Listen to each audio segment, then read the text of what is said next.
আসসালামু আলাইকুম প্রিয় শিক্ষার্থী বন্ধুরা। তোমরা যারা এইচএসসি 25 ব্যাচের শিক্ষার্থী রয়েছে, তারা অনেকে জিজ্ঞেস করতেছে যে ভাইয়া, ঢাকা বিশ্ববিদ্যালয়ে ভর্তি পরীক্ষা কবে হতে পারে, কবে নাগাদ হতে পারে, তার একটি আনুমানিক ধারণা দিলে আমরা সেই অনুযায়ী প্রস্তুতিটা নিতে আমাদের সুবিধা হয়। তো আজকে আমরা সেই বিষয়টি নিয়ে আলোচনা করব এবং আশা করি যে ওই একটা নির্দিষ্ট যে প্রেডিকশন দেবো, আশা করি সেই সময়ের ভিতরে পরীক্ষা হবে ঢাকা বিশ্ববিদ্যালয়।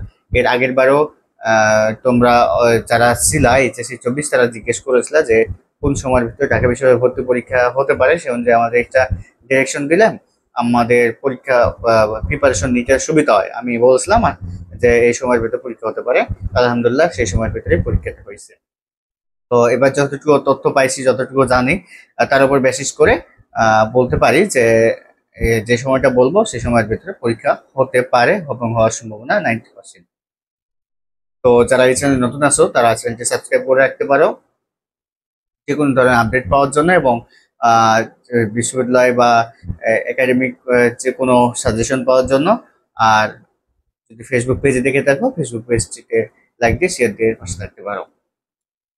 দেখো, এর যে আনুমানিক ধারণা, যে যতটুকু মানে গেস করতে পারছি বা যতটুকু বুঝতে পারতেছি, সে অনুযায়ী ঢাকা বিশ্ববিদ্যালয়ের ভর্তি পরীক্ষাটা জানুয়ারি টু ফেব্রুয়ারি, তবে জানুয়ারির শেষে বা ফেব্রুয়ারির মাঝামাঝি বা শুরু থেকে মাঝামাঝি এই সময়টুকুতে ঢাকা বিশ্ববিদ্যালয়ের ভর্তি পরীক্ষাটা হওয়ার সম্ভাবনা খুব বেশি।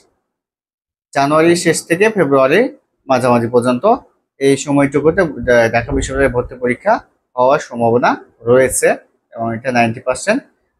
বাকিটুকু আল্লাহ ভরসা, দেখা যাক। এটা হচ্ছে ধারণা, এবং বিগত বছর সেই অনুযায়ী পরীক্ষাগুলো হয়েছিল যেভাবে বলছিলাম। আশা করি এবারও সেই সময়ের বা যে সময় বললাম এর ভেতরেই পরীক্ষাটা হবে। এবং এর ভেতর আরেকটু কিছু কথা বলে নিই, যে তোমরা অনেকে জিজ্ঞেস করতেছিলা যে ঢাকা বিশ্ববিদ্যালয়ে ভর্তি পরীক্ষার প্রিপারেশন কিভাবে নিবা। তো তার ভিডিও রয়েছে আমার চ্যানেলে, তোমরা দেখে নিতে পারো। এবং তোমার যদি অনেকে জিজ্ঞেস করছো যে ভার্সিটি প্রিপারেশনটা মানে কোন কোন বইগুলো পড়া উচিত ভার্সিটি প্রিপারেশনের জন্য বা ঢাকা বিশ্ববিদ্যালয়ের জন্য, তো সেটাও দেওয়া আছে। এবং তোমার আরো যে ভার্সিটি রিলেটেড যে প্রশ্নগুলো রয়েছে, যে কতক্ষণ পড়া উচিত, কিভাবে পড়া উচিত, সেগুলো নিয়েও ভিডিও আছে, তোমরা দেখে নিতে পারো চাইলে। তো তোমাদের স্বপ্নের বিশ্ববিদ্যালয় ঢাকা বিশ্ববিদ্যালয় অনেকের। তো তোমরা নিশ্চয়ই বুঝতে পারতেছো যে কোন সময়ের ভিতরে পরীক্ষাটা হতে পারে, এবং তোমরা মোটামুটি কতটুকু সময় পাবা, সেই অনুযায়ী তোমরা গুছাও, সেই অনুযায়ী প্রিপারেশন নাও। তাহলে ভালো কিছু করতে পারবা আশা করি। এবং আজকের ভিডিওটি এ পর্যন্ত। দেখা হবে পরবর্তীতে কোনো ভিডিও, কোনো আরেকটি ভিডিও নিয়ে। এবং তোমরা যারা নতুন এই চ্যানেলে, তোমরা হয়তো অনেকে জানো না যে আমি ফ্রি পরীক্ষা নিই এবং ফ্রি সাজেশন দিই প্রতি বছর, এবং সেগুলো থেকে আলহামদুলিল্লাহ অনেকগুলো কমন আসে। তোমরা আমাদের টেলিগ্রাম গ্রুপে এবং ফেসবুক গ্রুপে যুক্ত হয়ে যাবো, আমি ডেসক্রিপশন বক্সে বা কমেন্ট বক্সে লিঙ্ক দিয়ে দেবো। সেখান থেকে যে যুক্ত হয়ে যাবো, সেখানে তোমরা আপডেট পাবো বাকিগুলো। তো সবার জন্য শুভকামনা রইলো, সবাই ভালো কিছু করো, ভালো জায়গাতে চান্স পাও, ঢাকা বিশ্ববিদ্যালয় তোমাদের স্বপ্নের বিশ্ববিদ্যালয়, সেখানে চান্স পাও। আর সবার জন্য শুভকামনা রইলো। ইনশাআল্লাহ পরবর্তী ভিডিওতে দেখা হবে। আসসালামু আলাইকুম, আল্লাহ হাফিজ।